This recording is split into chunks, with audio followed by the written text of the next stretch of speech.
नमस्कार. आजच्या सेशनमध्ये आपण मुंबई उच्च न्यायालयाचा दिनांक 10 ऑगस्ट 2025 सुरू झालेल्या पेपरच्या इंग्रजीच्या प्रश्नांचे अनालिसिस करत आहोत. सुरुवात करूया पहिल्या प्रश्नाला.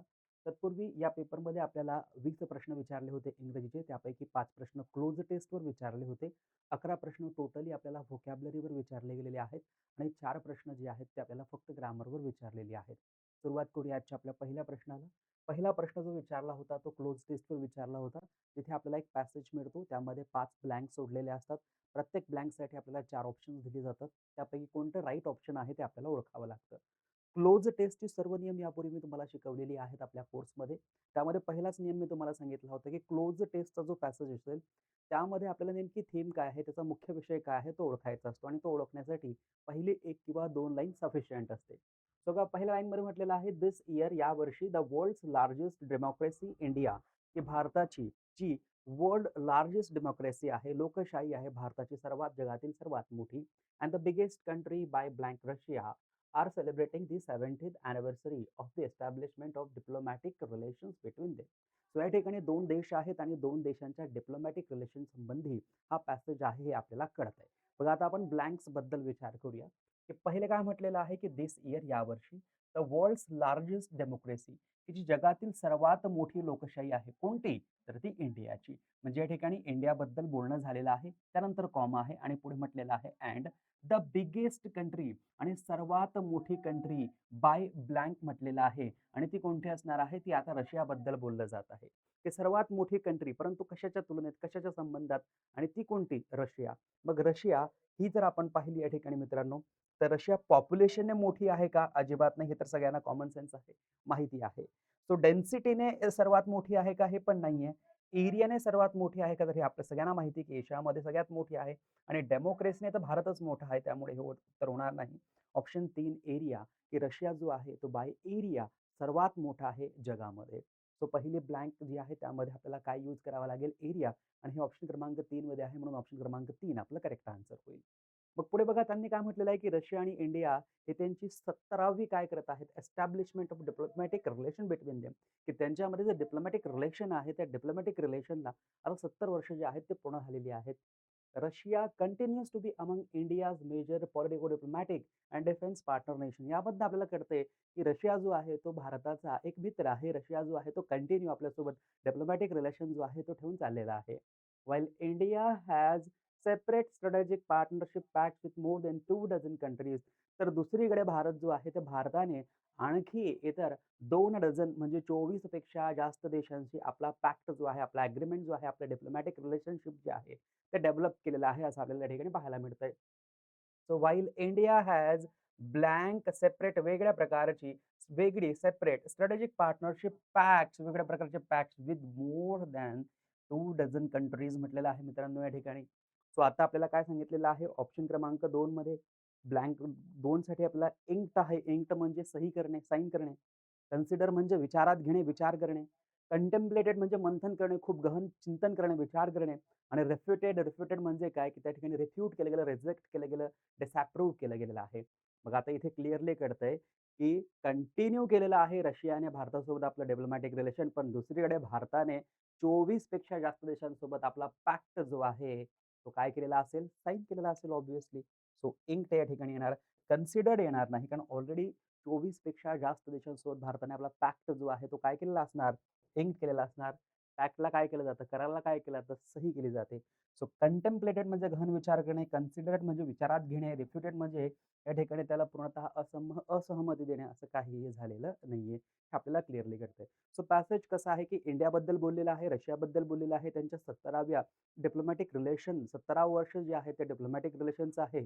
रशियानेही कंटिन्यू केलेलं आहे, पण इंडियाने इतर काही देशांसोबत पण आपला पॅक्ट जो आहे, आपला करार जो आहे, तो काय करून घेतलेला आहे, असं आपल्याला कळतंय. त्यानंतर जेव्हा आपण पुढे जातोय, strategic partnership pact with more than 2 dozen countries.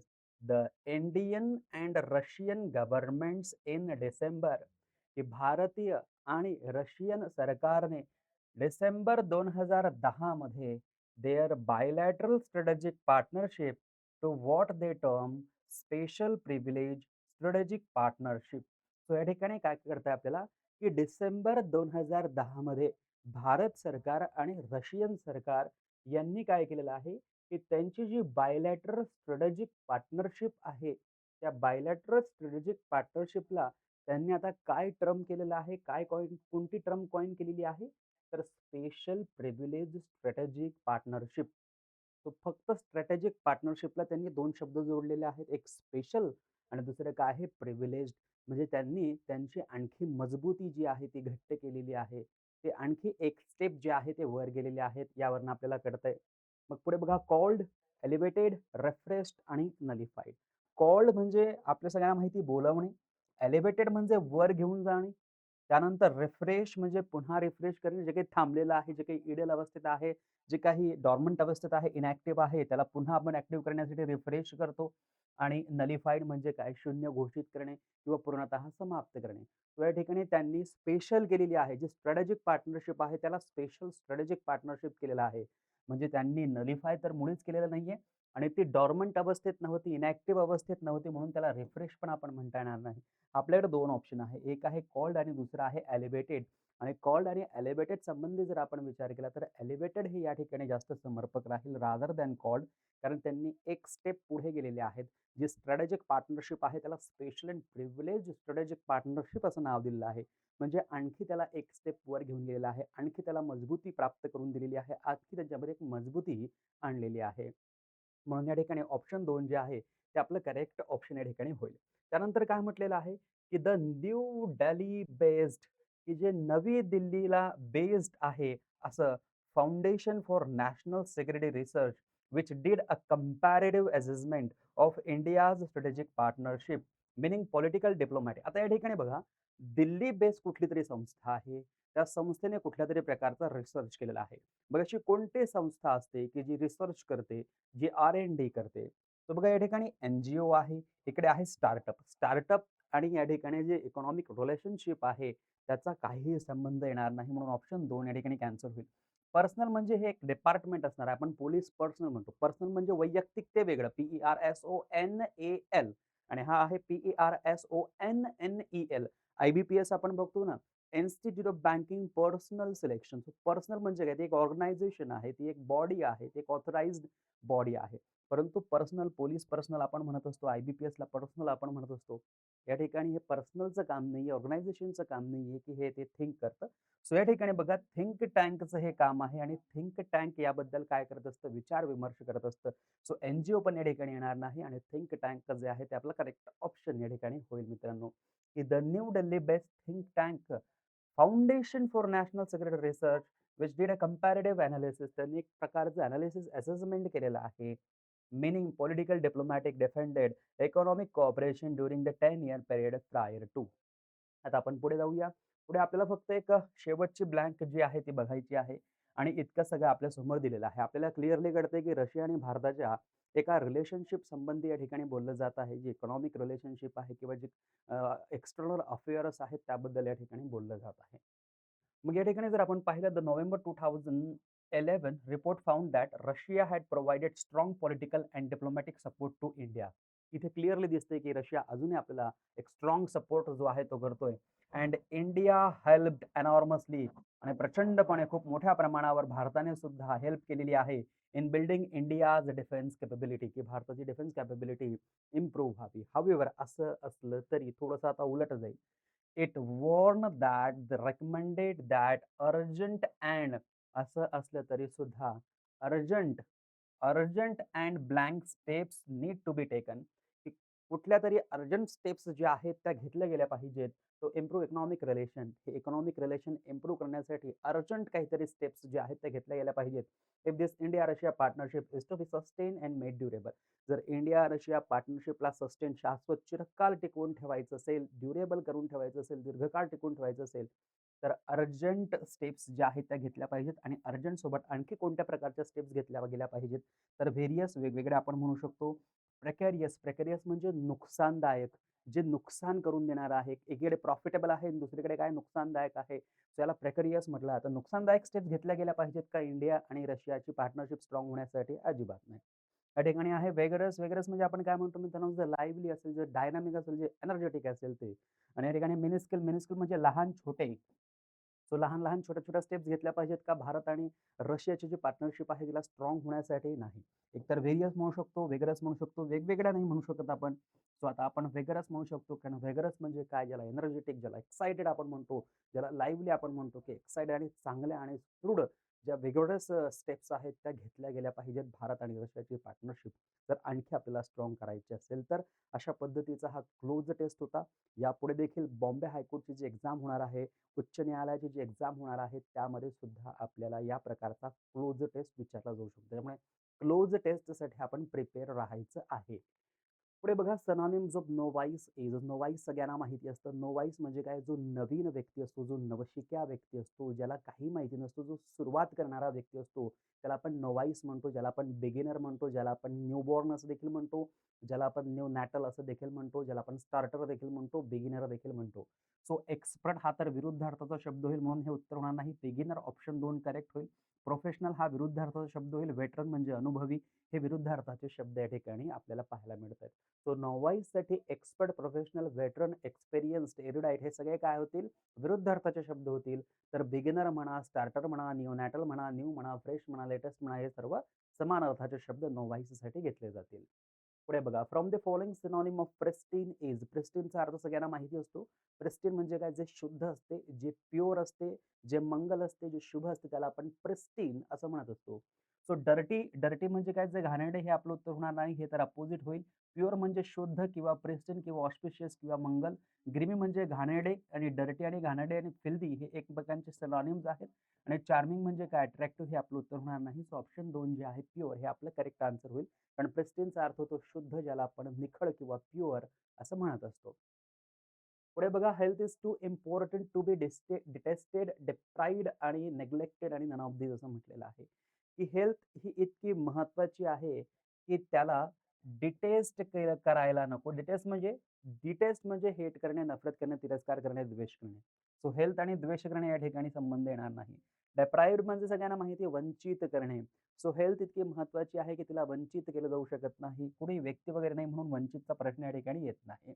Neglected, health इतकी महत्वाची आहे, की तिच्याकडे दुर्लक्ष करता येत नाही किंवा दुर्लक्ष केले जाऊ शकत नाही. सो ऑप्शन 3 या ठिकाणी आपला करेक्ट फॉर्म होत आहे. ऑप्शन 4 तर नन ऑफ दीज आहे. जर ऑप्शन 3 करेक्ट होत आहे, तर ऑप्शन 4 ची गरज या ठिकाणी निर्माण होत नाही. पुढे बघा the team the team worked. टीमने काम केलं to complete the project on the time. टीमने असं काहीतरी काम केलेलं आहे, की जेणेकरून आपला जो टीमचा जो प्रोजेक्ट आहे तो इन टाईम म्हणजे वेळेच्या आत जो आहे तो पूर्ण झालेला आहे. इन टाईम, ऑन टाईम, वेळेवर पूर्ण झालेला आहे. इन टाईम म्हणजे वेळेच्या आत, ऑन टाईम म्हणजे वेळेवर पूर्ण झाला. सो टीमने कसं काम केलं, की प्रोजेक्ट ऑन टाईम कंप्लीट झाला. क्विकली काम केलं. केअरलेसली जर काम केलं असतं तर ऑन टाईम झालाच नसता. स्लोली काम केलं असतं तरी ऑन टाईम झाला नसता. हॅपॅझर्डली म्हणजे अस्तव्यस्त किंवा फंबल्ड किंवा जंबल्डमध्ये जर आपण त्यांनी केलं असतं तर झालं नसतं. म्हणजे त्यांनी कसं केलेलं आहे, क्विकली केलेलं आहे. The team worked quickly. टीमने इतके क्विकली काम केलं to complete the project on time. प्रोजेक्टला ऑन टाईम कंप्लीट करण्यासाठी टीमने क्विकली काम केलं, क्विकली वर्क केलं. पुढे बघा choose the alternative which is best express meaning of the idiom of phrase. Blood is thicker than water ही एक प्रॉवर्ब आहे. आणि blood is thicker than water केव्हा वापरलं जातं? जेव्हा आपण असं म्हणतो की इतर नात्यांपेक्षा रक्ताचं नातं जे आहे ते सर्वात श्रेष्ठ नातं असतं. काहीही झालं तरी रक्ताचे जे नातं असतात, रक्ताची जी माणसं असतात ती आपल्याला मदतीच्या वेळेस धावून येतात. असं जेव्हा आपल्याला दाखवायचं असतं तेव्हा आपण blood is thicker than water असं म्हणत असतो. तर बघा family relationships and loyalties are the strongest and most important ones हेच आपलं करेक्ट ऑप्शन या ठिकाणी होईल.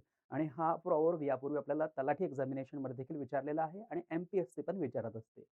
पुढे बघा टू स्पिल द बीन्स. आत्ताच जी टी-ई-टी एक्झाम झाली ना त्यामध्ये विचारलेला होता स्पिल द बीन्स म्हणजे काय? तर स्पिल द बीन्स सगळ्यांना माहिती असेल जे गुपित आहे जेव्हा उघड केलं जातं त्याला आपण स्पिल द बीन्स म्हणतो. स्पिल द बीन्स एक इडियम आहे आणि या इडियमसाठी आणखी दुसरी इडियम आहे let the cat out of the bag. त्याचाही अर्थ होतो की गुपित उघड करणे. मग गुपित उघड करणे टू बी अनटायडी होणार नाही. टू रिव्हील अ सिक्रेट बरोबर होईल. टू कन्शील फॅक्ट होणार नाही. टू रिव्हील पार्शियल ट्रूथ पण होणार नाही. ऑप्शन बी जे आहे ते आपलं करेक्ट आन्सर या ठिकाणी होईल. पुढे बघा, find the errors in the following sentence. खाली दिलेल्या वाक्यातील एरर कोणता आहे तो शोधा. हे तर सगळ्यांना जमेल, एकदम कॉमन आहे. इट टूक मी ऑलमोस्ट आवर. आवरसाठी सगळ्यांना लहानपणापासून माहिती असतं की ए नाही काय वापरला तर तो ॲन. सो या प्रश्नाचं उत्तर तर सरसकट सर्वांनाच जमलं असेल. पुढे बघा, with a fresh coat of paint the school can look much nice. हा एक कॉमन क्वेश्चन आहे. आपल्याला कित्येक वेळा सांगितलेलं आहे की जर आपल्या सेंटेन्समध्ये पॉझिटिव्ह डिग्रीचं एक्झेक्टिव्ह असेल तर आपण व्हेरीचा वापर करतो, मचचा नाही. सो इकडे बघा, नाईस काय वापरलेलं आहे, एक ॲडजेक्टिव्ह वापरलेला आहे. कोणतं ॲडजेक्टिव्ह आहे? पॉझिटिव्ह डिग्रीचं ॲडजेक्टिव्ह आहे. त्याच्यासोबत मच वापरतो का नाही? मच तर आपण कंपॅरिझनसाठी वापरतो ना. त्यामुळे मचचा वापर या ठिकाणी होणार नाही. व्हेरीचा वापर पाहिजे. मचमध्ये एरर आहे म्हणून ऑप्शन डी आपलं करेक्ट आन्सर या ठिकाणी होईल. पुढे बघा, my friend become terrible upset after losing her purse at the supermarket. माझी मैत्रीण जी आहे सुपरमार्केटमध्ये तिची पर्स हरवल्यानंतर ती अपसेट झाली. पर्स हरविल्यानंतर ती काय झाली असेल? अपसेट झाली. म्हणजे घटना कुठे झाली? भूतकाळामध्ये झाली. मग माय फ्रेंड जो आहे तो बिकम येणार नाही. इथे काय यायला पाहिजे? व्ही टू यायला पाहिजे. That should be became. की माय फ्रेंड बिकेम अपसेट. माझी मैत्रीण अपसेट झाली, नाराज झाली. टेरिबली अपसेट झालेली आहे after losing her purse at the supermarket. सुपरमार्केटमध्ये तिची पर्स हरविल्याच्या नंतर. सो कुठे आहे बघा, या ठिकाणी आपण पाहू शकतो बिकेम इथे आहे. ऑप्शन ए आपलं करेक्ट आन्सर होईल. पुढे बघा मित्रांनो, पुढचा प्रश्न आहे find the correctly spelled word. Correctly spelling असलेला शब्द आपल्याला ओळखायचा आहे. सगळ्यांना माहिती आहे ॲफिडेव्हिटमध्ये ई येत नाही, कॅन्सल. ॲफिडेव्हिटमध्ये ई येत नाही, कॅन्सल. ॲफ्फा आहे बघा, हे तर चुकीचं आहे. AFFIDAVIT ऑप्शन डी जे आहे ते आपलं करेक्ट आन्सर या ठिकाणी होईल. सो स्पेलिंग करेक्टचे पण प्रश्न जे आहेत त्यांचाही अभ्यास तुम्हाला करून जायचा आहे. पुढे बघा, find the correctly spelled word. Entrepreneur. So या ठिकाणी बघा एंटर आहे, सो हे कॅन्सल होईल. इकडे एंट्रे बरोबर आहे, परंतु इथे PRE पाहिजे, यू चुकीचं आहे, म्हणजे हे पण काय होईल? कॅन्सल होईल. इकडे एंटर दिलेलं आहे, सो हे चुकीचं आहे. एंटर ENTREPRENEUR बघा, ENTRE एंट्रे असं लिहायचं. आपल्याला लक्षात राहण्यासाठी आधी एंट्रे करून टाकायचं. मग प्रे करायचं, PRE प्रे, एंट्रे प्रे. मग ने करायचं, एंट्रे प्रे ने. आणि मग युअर. युअरसाठी आपण UR असं लिहितो. सो हे स्पेलिंग आपल्या या ठिकाणी काय होईल मित्रांनो? करेक्ट होईल. एंटरप्रेन्योर याला आपण म्हणत असतो उद्योजक. पुढे आहे the opposite of professional. Professional म्हणजे कोण? जो व्यक्ती काम करतो आणि त्या कामाचा मोबदला घेतो. त्या व्यक्तीला आपण प्रोफेशनल पर्सन असं म्हणतो, की जो शिकवतोय, शिकवण्याचे पैसे घेतोच आहे, त्याला आपण प्रोफेशनल असं म्हणतो. परंतु जो व्यक्ती शिकवतोय परंतु पैसे घेत नाही, त्याला आपण काय म्हणतो? व्हॉलंटियर म्हणतो. त्याला आपण काय म्हणतो? की तो व्यक्ती कसा आहे? प्रोफेशनल नाही. तर प्रोफेशनलच्या विरुद्ध आपल्याला शोधायचा आहे, तर तो काय असणार आहे? ॲमेचर असणार आहे. हा स्पेलिंगसाठी पण आपल्याला विचारला तो अपोजिट वर्ड बरोबर आहे. ट्रेड्समॅन पैसे घेऊन काम करणारा, लेबर काम करतो, कामाचा मोबदला घेतो, कस्टमर, कस्टमर सुद्धा पैसे देतात, काम वगैरे व्हॉटएव्हर. सो कस्टमरचा या ठिकाणी काही संबंधच येत नाहीये. ॲमेचर जे आहे ते आपलं करेक्ट ऑप्शन होईल आणि या शब्दाचं स्पेलिंग देखील लक्षात ठेवा, स्पेलिंग म्हणून विचारला जाऊ शकतो.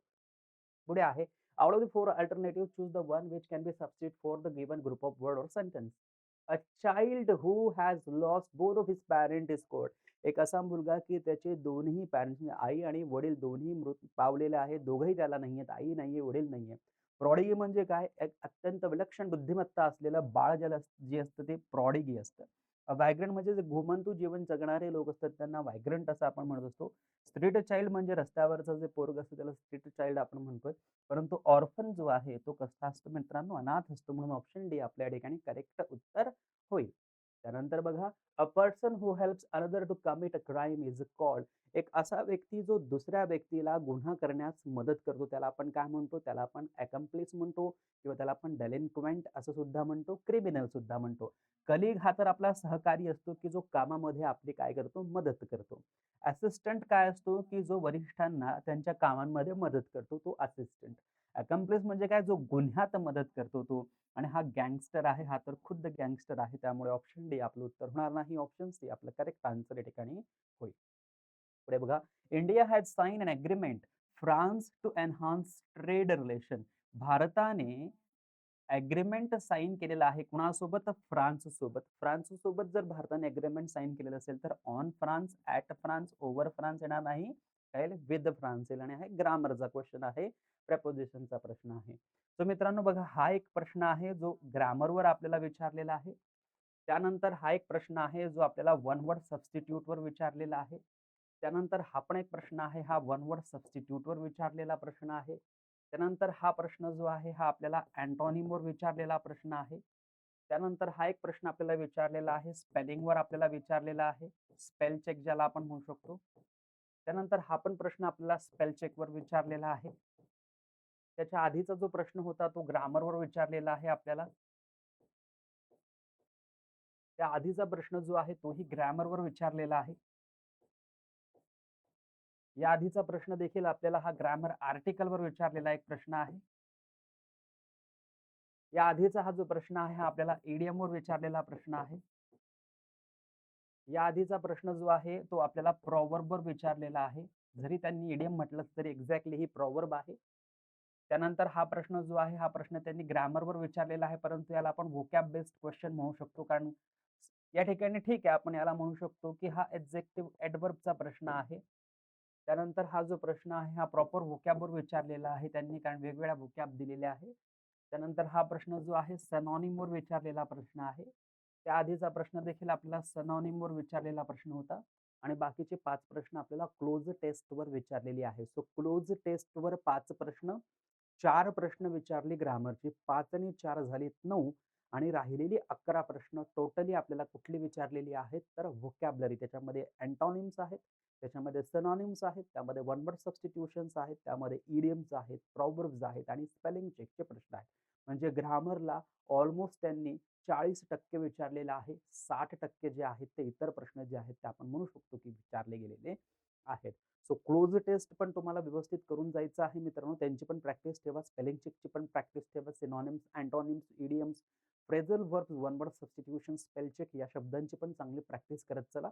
आणि मोस्ट प्रोबॅबली आत्ता जे काही एक्झामिनेशन्स होत आहेत त्यामध्ये ग्रामर कमी आणि व्होकॅब जास्त विचारलेलं आहे. म्हणून व्होकॅबकडे आपला मोर्चा आपल्या सगळ्यांना वळवायचा आहे. व्होकॅब जी आहे ती चांगली स्ट्रॉंग आपल्याला करून जायची आहे, जेणेकरून कोणत्याही प्रकारची अडचण आपल्याला एक्झाममध्ये येणार नाही आणि जास्तीत जास्त मार्क्स आपण इंग्लिश सब्जेक्टमध्ये घेऊ शकतो. आपले ऑनलाईन कोर्सेस अवेलेबल आहेत एसके एज्युकेशन ॲपवर. SK education app Google play स्टोअरवरनं डाउनलोड करा. खाली दिलेल्या लिंकवर डिस्क्रिप्शन बॉक्समध्ये जी लिंक दिलेली आहे त्यावर क्लिक करून देखील आपण ॲप डाउनलोड करू शकतात आणि व्हेरियस कोर्सेस जे इंग्लिशचे आहे, मराठीचे आहेत त्यांना आपण जॉइन करू शकतात. Thank so much. Take care. Bye.